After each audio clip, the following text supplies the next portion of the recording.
अस्सलाम वालेकुम friend, this is Daniyal Khan. Welcome to my channel. इस वीडियो में मैं आपको बताने लगा हूँ जूनियर पेट्रोल ऑफिसर की जो जॉब आई हुई है।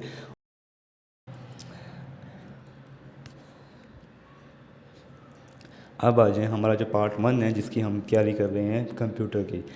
इस पार्ट में मैं आपको बता रहा हूँ कंप्यूटर और जो MS ऑफिस हैं उनके जो इम्पोर्टेंट MCQs हैं, जो मैंने मुख्तलिफ़ वेबसाइट से, मुख्तलिफ़ पास पेपर से सबको कंपाराइज़ करके मैंने एक फ़ाइल बना दी है।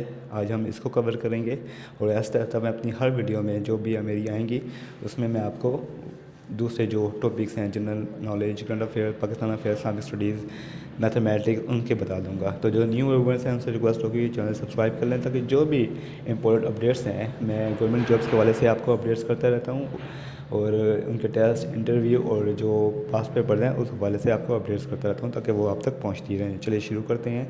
पहला जो है, which of the following is not a valid version of MS office. कौन सा जो है वो वैलिड वर्जन नहीं है MS ऑफिस का? Office Vista. MS word is an dash software. MS word is an dash software. MS word एक application software है। Which file start with MS word? कौन सी फाइल MS वर्ड को start करेगी? जब आप लिखेंगे winword.x तो वो MS वर्ड को स्टार्ट करेगी। व्हाट इज़ द, मैं इसको ब्लैक कर देता हूँ ताकि आपको पता चल जाए कि सही आंसर कौन से हैं। ये है एप्लीकेशन सॉफ्टवेयर। और पहले का था MS ऑफिस विस्टा, जो कि नहीं है। डिफ़ॉल्ट फ़ॉन्ट कौन सा है? एक्सेल का, पावर पॉइंट का, वर्ड का। Microsoft Word, Excel, PowerPoint are the part of, ये हमारे ऑफिस सूट का पार्ट हैं सारे। Which is the default font size of a new Word document based on normal template in Word 2016 और above? जो default font size है वो MS word का वो क्या है? नॉर्मली 11 कहते हैं, लेकिन मेरे ख्याल में 12 है, लेकिन जो आंसर था वो 11। ये आप कंफर्म कीजिएगा, 12 है मेरे ख्याल से। विच is the default extension for all word documents? Default extension क्या है? जब हम डॉक एक्स के नाम से सेव होती है इसकी फ़ाइल, इसको आप, ये है आपका right answer. Shortcut key to open the dialogs box. अब शॉर्टकट कीज़ है ना, वो लाजमी पूछेंगे आपसे। ये आप याद कर लीजिएगा कि डायलॉग बॉक्स ओपन करने की शॉर्टकट की है कंट्रोल F12। F12 की इज़ यूज्ड। अब हम सिर्फ F12 यूज़ कर रहे हैं तो वो है सेव एज़। अगर आप F12 दबाएंगे तो वो सेव एज़ आपका डायलॉग बॉक्स ओपन हो जाएगा। Which is not included in font style. Bold भी हमारा फ़ॉन्ट स्टाइल है, इटैलिक भी हमारा फ़ॉन्ट स्टाइल है, रेगुलर भी हमारा फ़ॉन्ट स्टाइल है, लेकिन जो ये सुपरस्क्रिप्ट है ये हमारा फ़ॉन्ट स्टाइल नहीं है। Select select shortcut key to display hyperlink field. अच्छा जी, हाइपरलिंक डालने के लिए कौन सी शॉर्टकट की है? Control shift 9, control shift F9, shift F9, control F। तो अगर आपने हाइपरलिंक ऐड करना है अपने डॉक्यूमेंट में तो उसकी जो वो है शॉर्टकट की, वो है control shift F9। Which of the following to justification align the text on both sides left and right of margin? Left right जो है मार्जिन करने के लिए, जस्टिफिकेशन के लिए जो हम यूज़ करते हैं वो कहते हैं justify. Dash include the selected text in the index of document. Selected text हम, यानी कि जो इंडेक्स लगाते हैं सिलेक्टेड टेक्स्ट में, वो हम किस के थ्रू लगाते हैं? वो हम लगाते हैं इंडेंट के थ्रू। अच्छा जी, इसमें से लैंडस्केप क्या है? लैंडस्केप हमारा पेज ओरिएंटेशन है। पेज ओरिएंटेशन में जब आप जाते हैं तो उसमें आपको या तो आप सेट करेंगे लैंडस्केप या पोर्ट्रेट मोड, तो वो हमारा पेज ओरिएंटेशन का वो है, पार्ट है। Select from the following is not available on the ruler of MS word screen. जब हम जो रूलर पे जाते हैं, on the ruler of MS word, तो उसमें हमें टैब स्ट्रोक बॉक्स नज़र आता है, लेफ़्ट और राइट इंटरेस्ट नज़र आता है। सेंटर इंडेक्ट इसका पार्ट नहीं है। Removing unnecessary part of an image. जब हम इमेज का अननेसेसरी पार्ट रिमूव करते हैं तो वो क्या कहलाता है? वो कहलाता है क्रॉपिंग। फॉर सेंटर अलाइनमेंट के लिए आप क्या प्रेस करते हैं? सेंटर अलाइनमेंट के लिए आप यूज़ करते हैं Ctrl+E। Which of the following is use to delete characters to left. अच्छा, अगर आप करेक्टर्स को लेफ़्ट से डिलीट करेंगे ना तो उसके लिए आपको एक की यूज़ करनी पड़ेगी। बैक स्पेस तो आप राइट से यूज़ करेंगे ना, लेकिन अगर लेफ़्ट से आपने यूज़ करना है तो ये है Alt+Delete। अगर आप दबाएंगे तो वो जो आपका करेक्टर है वो लेफ़्ट से डिलीट होना शुरू होंगे। Select bar is mostly located below the title bar. Title bar के नीचे आपको मेन्यू बार मिल जाता है। अच्छा जी, Ctrl+W किस लिए यूज़ होता है? Ctrl+W यूज़ होता है क्लोज द करंट विंडो। अगर हम Ctrl+W दबाएंगे तो हमारी जो करंट विंडो है वो क्लोज हो जाएगी।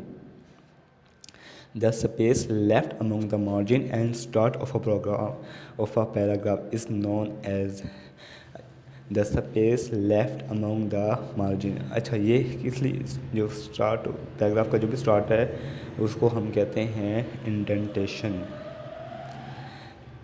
अब टेक्स्ट जो MS वर्ड में हमें डिफरेंट टेक्स्ट स्टाइल मिलती हैं वो क्या कहलाते हैं? वो कहलाते हैं हमारे WordArt. Select the item that are placed at the end of a document. Document के एंड में हम क्या प्लेस करते हैं? हेडर हम टॉप पे प्लेस करते हैं और फुटर हम एंड पे प्लेस करते हैं, तो footer is the right answer. अगर हमने हाइट चेंज करनी है 1.5 हाइट चेंज करनी है तो उसके लिए शॉर्टकट की है वो है Ctrl+5। लाइन की हाइट 1.5 करने के लिए जो शॉर्टकट की है वो है Ctrl+5। कंट्रोल प्रेस करेंगे और साथ 5 प्रेस करेंगे। आपने जो अपने टेक्स्ट को नॉर्मल से थोड़ा बड़ा करना है तो इसके लिए यूज़ होगा सुपरस्क्रिप्ट। सुपरस्क्रिप्ट कहते हैं उसे, सुपर टेक्स्ट नहीं। ये आपने ध्यान से मार्क करना है, एक सुपर टेक्स्ट है एक सुपरस्क्रिप्ट है, तो superscript is the right answer. Control shortcut key to use to close the word file. Word file close करने के लिए हम क्या प्रेस करते हैं? हम प्रेस करते हैं Ctrl+F4। अच्छा जी, select shortcut for double underline the text. Double underline the text in MS word, इसके लिए हम यूज़ करते हैं Ctrl+Shift+D। डबल अंडरलाइन करने के लिए हम यूज़ करते हैं शॉर्टकट Ctrl+Shift+D। और हमने ये जो वर्ड फाइल क्लोज करने के लिए हम यूज़ करते हैं, ये तो पूरा डॉक्यूमेंट क्लोज हो जाएगा। वर्ड फाइल क्लोज करने के लिए हम यूज़ करते हैं Alt+F4। अच्छा जी, shortcut key for finding the find करने के लिए हम यूज़ करते हैं वर्ड में Ctrl+F is the right answer, Ctrl+F। Select help की यूज़ करने के लिए हम हेल्प की क्या है MS वर्ड की, वो है F1। मैं आपको शॉर्टकट की इसलिए ज़्यादा आ रही हैं क्योंकि ये लाजमी पूछी जाती हैं। फादर ऑफ कंप्यूटर किसे कहते हैं? वो है चार्ल्स बेबेज। कंप्यूटर की फुल एब्रीविएशन है commonly oriented machine use in education and technical research. CPU की फुल फॉर्म क्या है? Central processing unit. ये बहुत दफ़ा पूछा गया है, central processing unit. Which of the following language does the computer understand. Computer कौन सी लैंग्वेज अंडरस्टैंड करता है? कंप्यूटर अंडरस्टैंड करता है binary language. Which of the following is brain हमारा कंप्यूटर का ब्रेन किसे कहते हैं? कंप्यूटर का ब्रेन कहते हैं CPU को, सेंट्रल प्रोसेसिंग यूनिट को। Which of the following is not a characteristic of a computer. IQ जो है वो इसकी कैरेक्टरिस्टिक नहीं है। Smallest unit of data, computer का स्मॉलेस्ट यूनिट क्या है? वो है बिट। अच्छा जी, which of the following part of a processor contain the hardware necessary to perform all the operation required by a computer. अच्छा जी, प्रोसेसर का वो कौन सा पार्ट है जो नेसेसरी है हमारा जो ऑपरेशन है इसको परफॉर्म करने के लिए? वो है data path. Which of the following is design to control the operation of a computer. Operation of a कौन से जो हैं वो, इसमें से कौन सा है जो हमारा जो कंप्यूटर के ऑपरेशन हैं उनको कंट्रोल करते हैं? वो है सिस्टम सॉफ्टवेयर, हमारे जो उसको हैं वो कंट्रोल करते हैं। ये आपने यहाँ पे ऑपरेशन को कौन कंट्रोल करता है? सिस्टम सॉफ्टवेयर आपके जो है ऑपरेशन को कंट्रोल करता है। Which of the is use positional notation to represent a decimal number. Decimal number के लिए यूज़ होता है बैकस।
The program which are as prominent as hardware and stored in ROM as known as,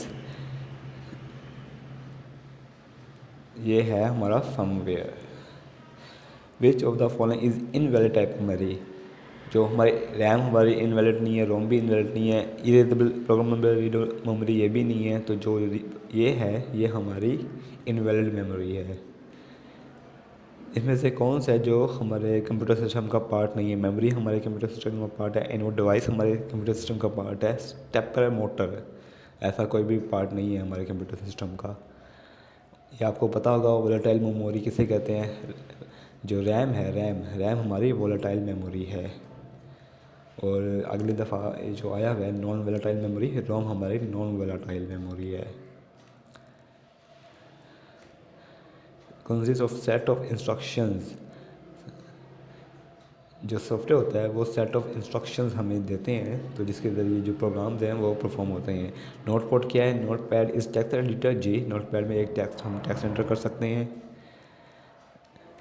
control the operation कौन सा है जो control करता है ऑपरेशन को? सीपीयू, वो है control unit. Which characteristic of computer distinguish from electronic circulation. अच्छा जी, ये है हमारा storage. Microsoft.net is open source है या क्लोज सोर्स है? ये है क्लोज्ड सोर्स। कुछ चीज़ें हैं जो आपको रट्टा मारनी पड़ेंगी। OSF का क्या है? OSF है हमारा open software foundation. Internet explorer हमें किसके साथ मिलता है? जब आप विंडो करते हैं तो हमें इंटरनेट एक्सप्लोरर उसके साथ मिलता है। अगर आपने विंडो की होगी तो ये आपको पता होगा। ऑपरेटिंग सिस्टम क्या है? ऑपरेटिंग सिस्टम हमारा एक सॉफ्टवेयर है जो मैनेज करता है सिस्टम के रिसोर्सेज को। द टर्म कंप्यूटर कहाँ से निकला है? लैटिन वर्ड है। इसलिए मैं जल्दी जल्दी कर रहा हूँ क्योंकि जो लॉन्ग वीडियोस होती हैं फिर आप बोर होना शुरू हो जाते हैं, तो मैं बस जल्दी जल्दी कर रहा हूँ ताकि आपको समझ आ जाए कि कौन कौन से MCQs दी हुई हैं। अगर आपको ये फ़ाइल चाहिए तो आप उसे ये फ़ाइल भी ले सकते हैं MCQs की। विच of the who is the father of internet? Father of internet कहते हैं हम वेन सर्फ को। If a computer has more than one processor, अगर एक कंप्यूटर में एक से ज़्यादा प्रोसेसर होंगे तो हम उसे कहते हैं मल्टी प्रोसेसर। WWW स्टैंड क्या है? WWW का मतलब है world wide web. Way type of operating system MS डोस किस टाइप का ऑपरेटिंग सिस्टम है? वो है हमारा कमांड लाइन। हम उस पर कमांड देते हैं तो हमें आउटपुट मिलता है। Which technology is used in compact disc? Compact disc में कौन सी टेक्नोलॉजी यूज होती है? वो होती है लेज़र। गीगाबाइट, अच्छा जी, GB। एक गीगाबाइट कितने के इक्वल होता है? एक gigabyte is equal to 1024 MBs, मतलब 1 GB is equal to 1024 MBs। The computer that both analogue and digital, अच्छा जी, एक कंप्यूटर जो बोथ प्रोसेस करता है, एनालॉग भी और डिजिटल भी, उसे हम कहते हैं हाइब्रिड कंप्यूटर। CD-ROM का क्या मतलब है? Compact data read only memory. CD का मतलब CD-ROM। MSI का क्या मतलब है? Medium scale integrated circuits. ये आपने ध्यान से लगाना है, medium scale integrated circuits. Which device is required for internet connection? Internet connection के लिए हमें मोडेम की ज़रूरत होती है। यूनिवैक का मतलब होता है यूनिवर्सल ऑटोमेटिक कंप्यूटर। MICR, ये तो बहुत दफ़ा पूछा गया है। MICR इसका मतलब होता है magnetic ink character recognition. The amount of vertical space between the line of text in a document. जब हम वर्टिकल स्पेस हम यूज़ करते हैं लाइन्स के दरमियान, उसे हम कहते हैं लाइन स्पेसिंग। अच्छा जी, computer size was very large. Computer जो थे हमारे बहुत बड़े थे। वो कौन सी जनरेशन में थे? वो थे हमारे फर्स्ट जनरेशन में। हमारे जो कंप्यूटर साइज़ थे वो बहुत बड़े थे। आउटपुट क्वालिटी प्रिंटर इस मेजर बाय, जो प्रिंटर की क्वालिटी है वो हम मेजर करते हैं डॉट पर इंच के ज़रिए। Personal computers use a number of chips mounted on a main circuit board. अब हम मेन सर्किट बोर्ड होता है, उस पर बहुत सी चिप्स होती हैं, उसको हम क्या कहते हैं? उसको हम कहते हैं motherboard. The system unit of a personal computer typically contain all of the following except. The system unit of personal computer contain all of the following. ये भी हमारे सिस्टम पर्सनल कंप्यूटर का पार्ट है। जिसका ये भी जो मोडेम है वो उसका पार्ट नहीं है, वो एक एडिशनल पार्ट है। अगर आप लगाएं इंटरनेट के लिए तो आपको मिलता है, वरना आपको ज़रूरत नहीं है। करंट CEO माइक्रोसॉफ्ट का कौन है? बिल गेट्स भी नहीं है, बेबिज भी नहीं है, बिल क्लिंटन भी नहीं है, वो है सत्या नडेला जो CEO है करंट उसका माइक्रोसॉफ्ट का। एक बाइट किसके इक्वल होती है? एक बाइट इक्वल होती है 8 बिट्स की। बायोस का मतलब क्या होता है? Basic input output system. The term that designates equipment that might be added to a computer system enhance functionality। ये कौन सा टर्म है जो हम अपने कंप्यूटर यूज़ करते हैं, अपने जो कंप्यूटर सिस्टम है ना उसको एडिशनल परफॉर्म करवाने के लिए? जो हमारी पेरिफेरल डिवाइसेस होती हैं, मतलब जो हम एडिशनल ऐड कर सकते हैं अपने कंप्यूटर सिस्टम के साथ, उन्हें हम कहते हैं पेरिफेरल डिवाइसेस। रैम क्या है? रैम हमारी प्राइमरी मेमोरी है।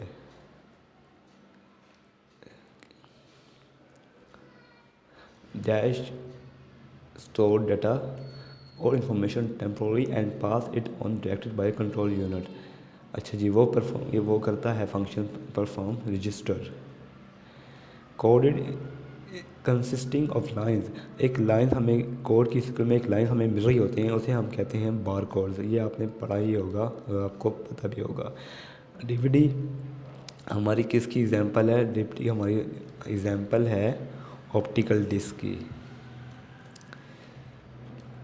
स्मॉलेस्ट स्टोरेज, इसमें से स्मॉलेस्ट स्टोरेज कौन सी है? वो है मेगाबाइट।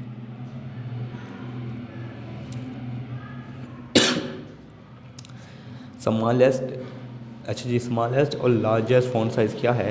वो है हमारा 8 and 72। माइक्रोसॉफ्ट वर्ड का जो हमारा स्मॉलेस्ट और लॉन्गेस्ट वो है फ़ॉन्ट साइज़, वो है 8 and 72। आप वर्ड में डॉक्यूमेंट को कितनी तरह सेव कर सकते हैं? 3 तरीक़ों से आप अपनी डॉक्यूमेंट को सेव कर सकते हैं।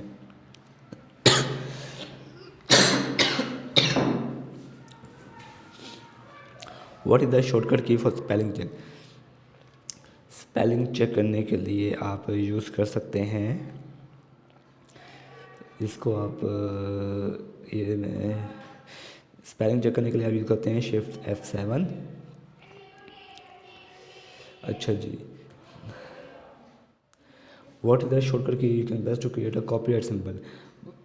कॉपीराइट सिंबल कॉपीराइट सिंबल के लिए आप यूज़ करेंगे Alt Control C।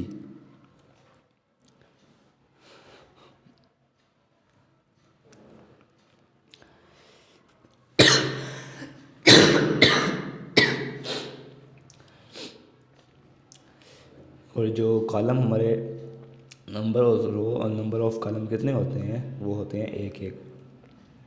इसी तरह आपको ये भी पता होगा कि हमारे जो एक्सेल में कितने कॉलम्स होते हैं, कितनी रोज़ होती हैं, मिनिमम और मैक्सिमम, शीट्स कितनी होती हैं।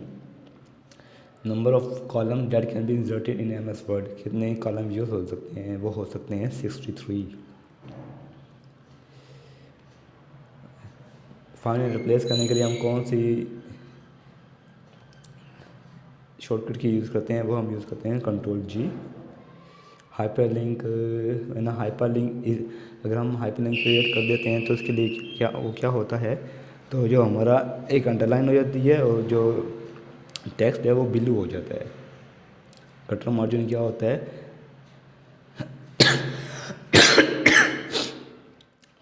Margin is added to a binding side का, जब हम करते हैं एक बाइंडिंग का हमारा वो स्पेस लगता है ताकि जब हम प्रिंट करते हैं। थ्रेशर किस लिए यूज़ होते हैं, थ्रेशर यूज़ होते हैं हमारे सीनियन वर्ड्स के लिए। तो ये था मेरा 100 वर्ड्स का माइक्रो बेसिक कंप्यूटर और MS ऑफिस का।